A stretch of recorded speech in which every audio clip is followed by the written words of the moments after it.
Les pionniers chez Fred Mazzella. Le tête-à-tête. Bonjour et bienvenue Jean Le Cam. Bonjour Frédéric. Tu es navigateur et skipper professionnel. Tu as participé à 16 solitaires du Figaro. Tu as fait 7 podiums. Tu en as gagné 3. Depuis 2004, tu as participé à tous les Vendée Globe, soit 5 Vendée Globe. C'est une prouesse. Et tu te prépares même à faire le 6e qui partira en 2024. Alors, tu connais le principe du tête-à-tête. On est là pour non seulement parler de ce que tu as fait et généralement des actions extrêmement pionnières, mais surtout analyser, aller regarder les émotions, les ressentis, ce qui se passe dans notre tête quand on fait des choses incroyables. Et donc, c'est le principe de l'émission. Alors, on va commencer par le tout début.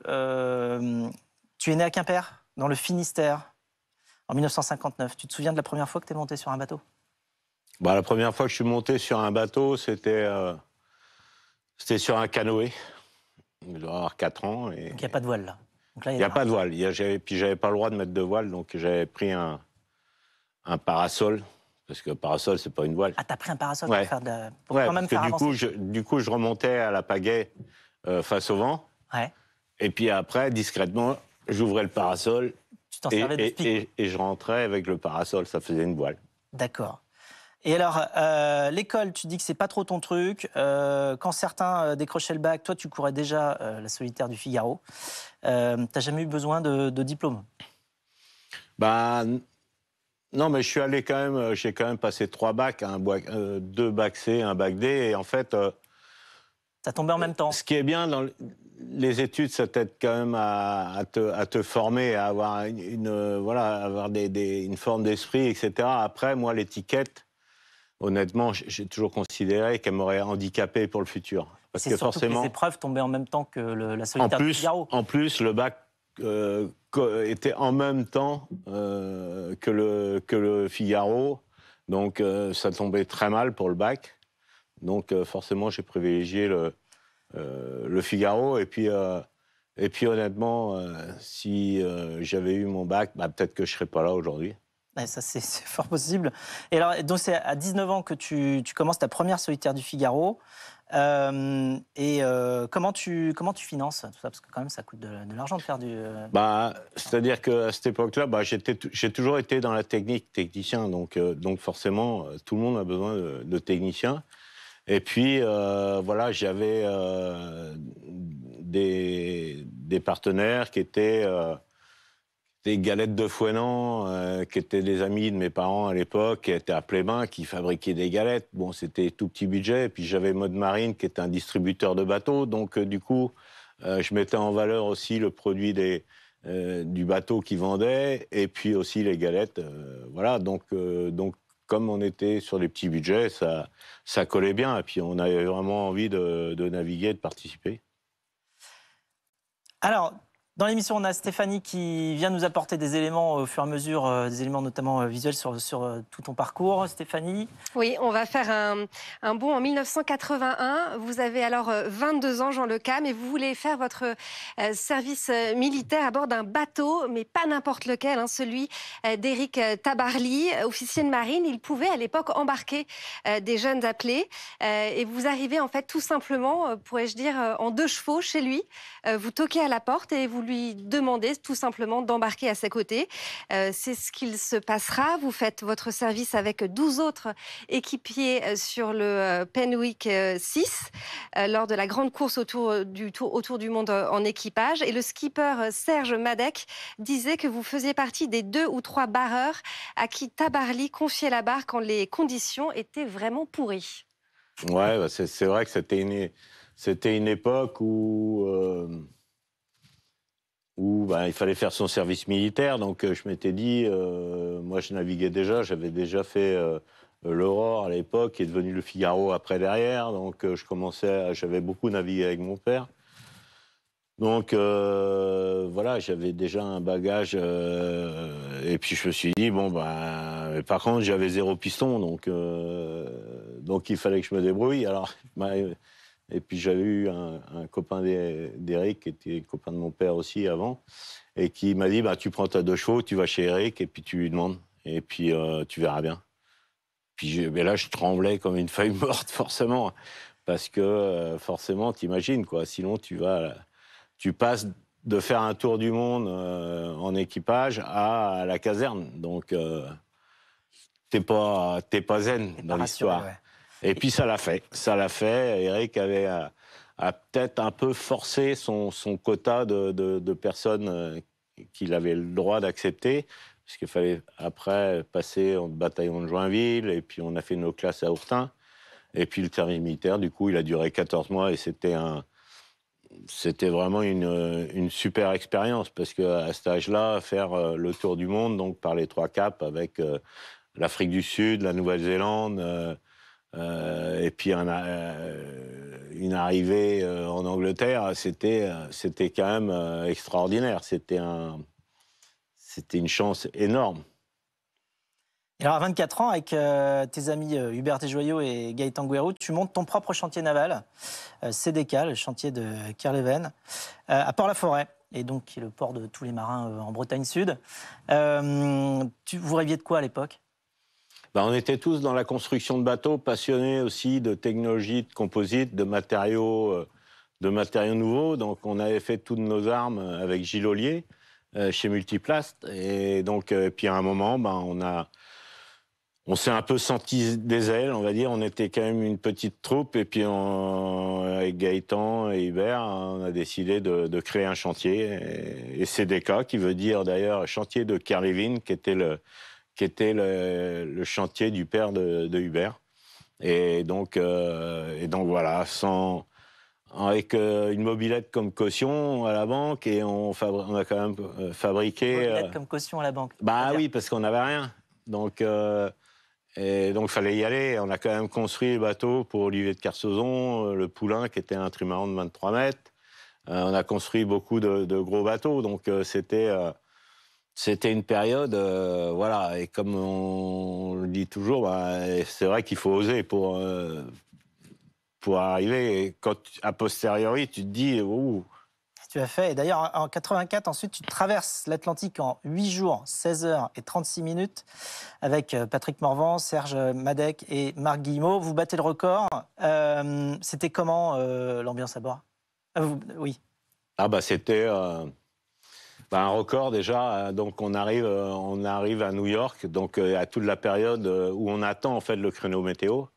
Donc à l'époque, on allait tous les jours à Rockefeller Center, qui était l'endroit où on prenait la météo. Et puis à un moment, je me rappelle, on descend la grande avenue, les conditions météo étaient favorables. Et ce qui était rigolo, c'est que tous les feux s'alignaient au vert dans la grande avenue de New York. Et là, on s'est dit, bon, là, ça va partir. Et puis on est parti le lendemain. Et puis on a battu le record qui était détenu à l'époque par Elf Aquitaine avec Marc Pajot. Donc c'était voilà, et puis c'était un bateau de nouvelle génération, très léger, qui était vraiment chouette. Et puis on a été une bonne équipe. Et puis à l'arrivée, on a atterri en fait aux îles des Glénans, parce qu'on n'arrivait pas à la bonne heure. Parce qu'à l'époque, l'arrivée au port était à Concarneau, le port de Patrick Morvan. Et là, toutes les écoles avaient eu le droit à une journée pour venir nous accueillir. C'était quand même... on voit plus ça maintenant, hein, mais c'était vraiment incroyable comme accueil. C'était vraiment un bon souvenir, une belle expérience. Et voilà. Tu as fait 16 fois la solitaire du Figaro, tu es monté 7 fois sur le podium et 3 fois en tant que numéro 1.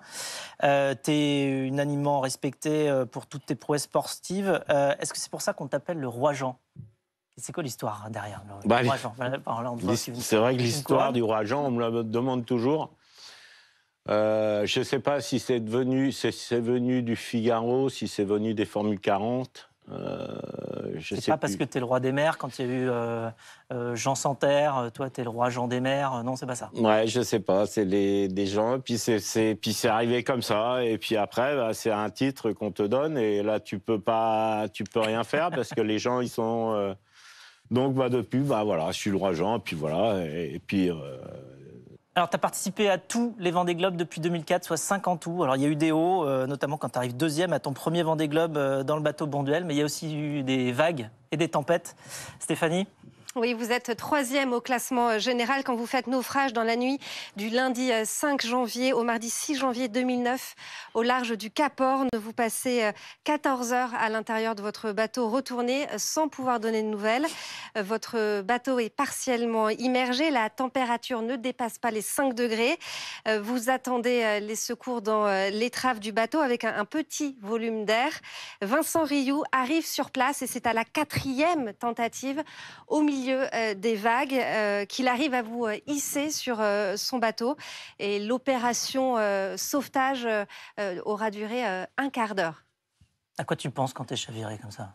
Bah là, tu te dis que... D'abord, tu sais pas ce qui se passe. C'est-à-dire que, en fait, tu es à l'intérieur du bateau et puis tout d'un coup, mais c'est très doux. Donc, tu as le bulbe, tu sais pas ce qui se passe, et tu as le bateau qui se couche sur l'eau comme ça. Et bon, bah là, tu te dis, bon, bah ok, j'ai plus de quilles, etc. Donc, et puis là, bon, bah, t'as l'eau qui commence à s'engouffrer dans le bateau, tu essaies de fermer les portes, mais évidemment, il y a tous les bouts qui rentrent avec l'eau, donc tu n'arrives pas à fermer la porte. Donc, et après, tu enfiles ta combinaison de survie. Bon, bah, tu sais que le premier réflexe, c'est de ne pas mourir d'hypothermie, donc tu essaies d'enfiler ta combinaison de survie pour essayer de rester en vie. Et puis Tu après, peux toujours l'atteindre, la combinaison de survie ? Elle est où dans le bateau ? Bah, là, j'en avais 2. Bah, là, elle flottait dans l'eau, en fait. Parce qu'en fait, quand tu es à l'envers comme ça, tu as tout ton bazar à l'intérieur. Ça peut faire tout noir aussi, peut-être bien. Et il fait noir, et puis tu as tout qui flotte dans l'eau. Et donc, j'ai réussi à attraper une frontale. Donc là, je voyais à peu près ce qui se passait. Et puis là, je suis monté vers... Parce que l'eau, là, on voit bien le bateau dans quelle position il est. Donc là, je suis monté vers l'avant. Et puis, j'ai trouvé du côté de l'étrave un compartiment étanche pour y rester. Et là, ce que je me suis dit, c'est que le temps était un ami. Donc, il fallait que je me prépare à rester un maximum de temps dans cet endroit. Parce que je sais que les secours par chez nous, en Atlantique, c'est relativement rapide, mais là-bas, au sud du Chili, c'est beaucoup plus de temps.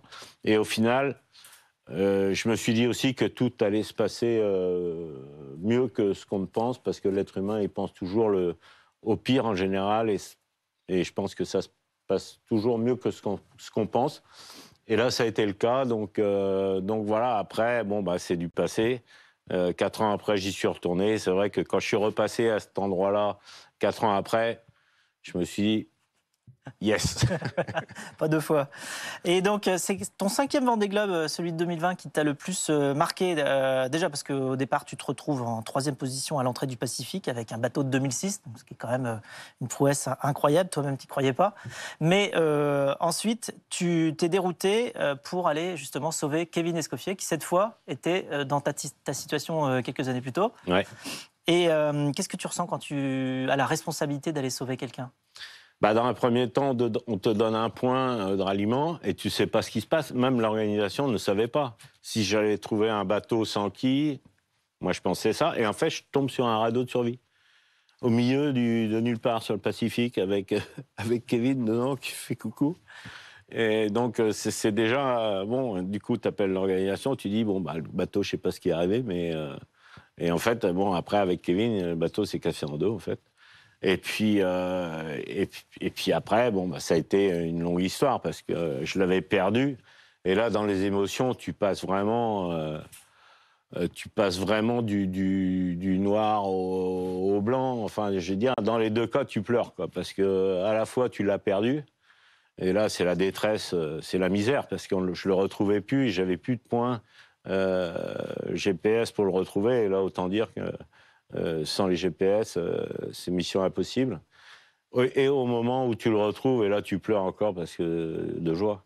Donc, c'est vraiment des excès d'humeur, enfin, d'émotion dans les 2 sens. Voilà. Tu es soulagé, mais en fait, ça ne dure pas, parce que tu as une autre épée de Damoclès au-dessus de la tête à ce moment-là, qui est... Bah là, je ramène Kevin à bord et une semaine après, je le rejette à l'eau pour, on va dire pour le rendre à la Marine nationale. Et puis pour continuer ma course en solitaire. Et le lendemain, en fait, je me trouve avec un crack dans le bateau à l'avant. Et là, j'ouvre les trappes de survie qu'on a, enfin les trappes d'isolation obligatoires. Et là, je m'aperçois que le crack, c'est la mousse. En fait, la mousse qui craque, parce que ces bateaux-là, ils sont construits en sandwich. Donc, il y a une peau de carbone et de la mousse au milieu. Et en fait, la mousse a cassé. Et donc, moi, comme je suis technicien, constructeur, j'ai tout de suite vu le problème, quoi. Et je dis, ça va pas s'améliorer, c'est sûr. Et puis là, voilà, donc là, il a fallu réparer, il a fallu, s'arrêter. Après, je me suis dit, je continue. Après, il n'y avait pas trop de vent, donc ça allait. Et dans le Pacifique, après, ça recasse. Donc... Et là, je répare avec des lattes. Et puis à la fin, de toute façon, j'avais plus de colle, j'avais plus de matière première pour réparer. Donc je continue. Et plus je passe le Cap Horn, très loin du Cap Horn pour éviter les hautes mers à côté du Cap Horn. Et puis en fait, plus je remontais vers la maison, déjà quand tu passes la barrière du Cap Horn, tu as la mer qui s'aplatit. Et je me suis dit, tant qu'à finir dans un râteau de survie, autant qu'il fasse plus chaud. Donc je regardais tous les jours la température de l'eau qui remontait, forcément quand tu remontes nord. Et puis au final, c'est sûr, de fil en aiguille, je suis arrivé jusqu'au Sable d'Olonne. Et puis au final, après les experts qui sont venus analyser la réparation, m'ont dit c'est nickel. Mais bon, oui. On l'a su qu'après. Et alors, tu franchis la ligne d'arrivée 8e, tu es remis 4e du fait du temps que tu avais perdu à aller sauver Kevin Escoffier, mais tu es quand même le premier dans le cœur de tout le monde, je pense, avec toutes ces actions héroïques. Ça compte pour toi d'être premier dans le cœur de tout le monde ou il y a juste le classement d'arrivée qui compte? Non. Là, honnêtement, le classement de l'arrivée, j'en avais... Rien à faire. Rien à faire. Parce que quand on a vécu 55 jours avec le bateau endommagé comme ça, arriver, et ça c'est sûr qu'arriver c'était le seul objectif. Et après forcément, évidemment, on est sensible, parce que moi je fais un Vendée Globe, c'est un Vendée Globe pour les autres, c'est un Vendée Globe qui, si on fait ça, c'est pas pour...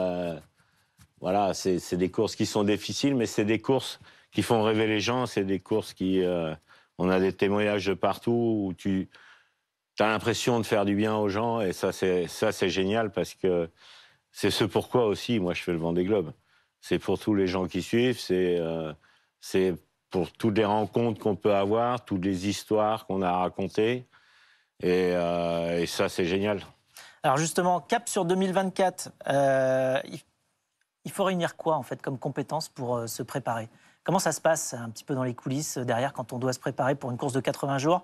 Ça dure 4 ans, en fait, parce que nous, on voit que ce qui se passe à la télé et ça dure 80 jours. Mais avant, il se passe quoi? Comment tu organises tout ça? Avant, on a toute la... D'abord, il faut avoir un bateau. Oui, c'est mieux. Oui, mais bon, quand on le dit, c'est mieux. Parce que c'est beaucoup plus facile pour trouver des partenaires. Mais ça reste quand même quelque chose de pas facile. Donc, on a tous cette recherche de partenaires, on a toute la préparation technique, on a... c'est vraiment du boulot pour une équipe, 7-8 personnes à plein temps, les gens ils se rendent pas compte. Mais la préparation d'un Vendée Globe, c'est...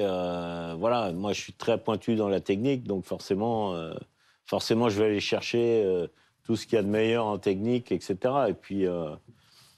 Et puis après, essayer de trouver des partenaires. Là, j'ai jamais été le meilleur du monde là-dedans. Mais là, pour une fois, cette année, on a trouvé un partenaire qui est le Finistère, la région du Finistère, et Armor Luxe. Donc, c'est 2 partenaires principaux qui vont nous accompagner sur le prochain Vendée Globe. Oui, le nouveau bateau va s'appeler Tout commence en Finistère. Tout commence en Finistère, Armor Luxe. Et ça, c'est assez génial. C'est la première fois depuis 2008 que j'ai un partenaire à plus de 6 mois du départ. Donc, c'est confortable. Tu as encore de la place pour des partenaires si on ouais, on n'a pas totalement bouclé le budget encore. Et donc, on a Virtuo qui va nous accompagner aussi. Donc, vraiment des gens chouettes. Puis, courir pour un département, je trouve que profondément, c'est quelque chose de fort parce que on va porter autour du monde l'image d'un département. On va essayer aussi de faire des opérations avec les enfants du Finistère. Et ça, c'est vraiment quelque chose qui me tient à cœur. Donc, et on a une équipe là autour du projet qui est vraiment des belles personnes et ça démarre bien. Alors, donc, il y a plein d'aspects positifs et de choses spéciales. Effectivement, il y a l'action avec les enfants du Finistère. Il y a aussi le fait que tu as choisi de construire 2 bateaux, pas seulement un, mais 2, avec Éric Bellion, pour justement, non seulement construire des bateaux très performants, mais aussi économiser et venir avec une offre nouvelle, basée sous le signe de la sobriété. Et d'ailleurs, on a une question de Éric, qui est une question pour toi, Éric Bellion, donc, qu'on va écouter. Salut Jean, je vois que tu es en bonne compagnie. Dans cette belle émission qui s'appelle Les Pionniers, moi j'avais une question pour toi. On est en train de faire des bateaux qui n'ont rien à voir avec les autres. On est en train d'ouvrir une nouvelle voie tous les deux sur un bateau sobre et mutualisé. Et je voulais savoir si tu te sentais pas seul de temps en temps de faire des choses si différentes et comment tu faisais pour parer à cette solitude et à ces doutes. Voilà, allez, je t'embrasse. Salut. Non, je pense que ce projet-là, qui est un projet différent, c'est sûr, des autres, mais comme on dit toujours, moi j'ai eu des paroles à la conférence de presse du dernier Vendée Globe, et après, quand on dit les choses, il faut les faire. Parce que d'ailleurs, tu as des phrases comme ça. Hein, comme je dis toujours, à trop en dire fait rire, à bien faire fait taire. Oui, donc, tu as des phrases comme ça un peu choc. Il y en a une autre, c'est effectivement quand il faut, et quand c'est fait, c'est fait. C'est ça. Voilà, c'est un marketing qui est à toi, qui est brut et qui est tellement savoureux. Du coup, ça veut dire oser aussi. Et oser, et avec Éric, ce projet-là, c'est un projet qui nous tient à cœur parce que c'est un projet qui est différent, c'est un projet qui est un projet d'ouverture. C'est un projet qui se veut aussi de collaboration, de partage. Donc, et puis de créer ce projet dans le Vendée Globe, on crée l'événement dans l'événement, quelque part. Parce qu'on est tout à fait en marge de tout ce qui existe. Et je pense que déjà, le caractère du Finistérien, il ose. Et il fait des choses que les autres ne font pas. Ça nous caractérise. Et puis, c'est vraiment chouette d'aller dans une voie que les autres n'explorent pas. Et ça, je trouve, moi, ça me passionne. Ça me passionne et travailler avec Éric et travailler avec toute l'équipe. Parce qu'on a aussi le bateau de Benjamin Ferré, on a le Hubert qu'on accompagne aussi. Et puis, donc, sur le prochain Vendée Globe, on va être 4 bateaux. Alors, ce que je me suis aperçu tout à l'heure, c'est que les bateaux, ils ont leur nom de baptême et leur nom de scène. Ouais. Et je trouvais ça rigolo parce que le bateau de Benjamin, c'est Théophile. Ouais. Hubert, c'est mon bateau. Oui. Mon prochain bateau va s'appeler Virgile. Ah bon? Et donc, son nom de baptême, c'est ça. Théophile, son nom de scène, c'est Monoyer, et le bateau de Hubert, pour la prochaine route du Rhum. Oui, il part avec Éric, là. Voilà, avec Éric Bellion, puisque Éric prend mon bateau pour la route du Rhum. Pour la route du Rhum, c'est ça. Exactement. Et donc, à chaque fois, il y a un nom de baptême et un nom de scène. Alors, on va terminer ce tête-à-tête par une question inattendue. Justement, à propos de Yes We Cam. Donc Éric est parti sur la route du Rhum avec Yes We Cam, enfin Hubert, Yes We Cam. Je te préviens, elle est inattendue la question. À l'aller, Eric, il sera un peu Ça, pressé. c'est l'aventure, hein, ce qu'on Voilà. ne sait pas. Mais est-ce qu'au retour, vous pourrez passer sur la côte est des États-Unis pour récupérer Obama sur Yes Weekend? Eric, il a prévu ça? Ah, je sais pas. Faut lui demander. Bah, peut-être. Qu'est-ce que t'en penses? Ce serait une bonne idée. Ce serait une bonne idée. Bah tu oui. ressors les voiles Yes Weekend Voilà. et tu ramènes Obama. Bah oui. C'est sûr qu'Obama, il ne nous a pas financé beaucoup sur le dernier Vendée Globe, par contre. Ah, il t'a donné un bon nom de scène, quand même. Ouais, c'est vrai. C'est vrai. Bon, merci beaucoup. Jean, c'était un immense honneur. Beaucoup d'émotions, évidemment. Je suis tellement heureux d'avoir pu passer ce moment-là avec toi, de faire profiter tout le monde de cette expérience incroyable. Et quant à nous, on se retrouve juste après pour le pitch.